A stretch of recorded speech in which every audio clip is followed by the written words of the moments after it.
गुणीगारुड़ी सन्देह वृद्धा को हत्या मयूरभंज जिला बहलदा थाना कुंभीरदा गाँव में घटी जघन्यकांड वृद्धा को घरे पशि विभत्स हत्या करा हत्याकांड पर अभियुक्त थाना आत्मसमर्पण करिछि। मृतक हेले जबा टुडू घरे एकुटिया रहुवा बेले गाँवर जुगु मारंडी तांकु धारुआ अस्त्र हाणी हत्या करथिबा अभियोग होइछि। पुलिस और साइंटिफिक टीम पहुंची घटनार अधिक तदंत करुछि।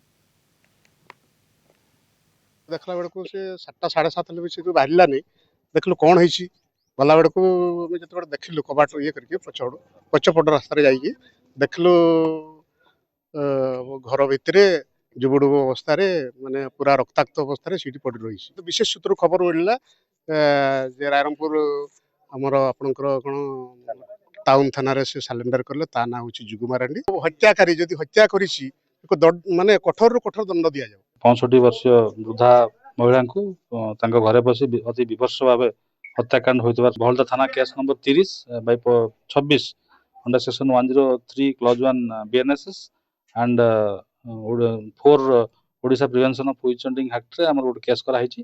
केस रे जो हमर आसामी अछंती से रायरंगपुर थाना रे आत्मसमर्पण करथिले।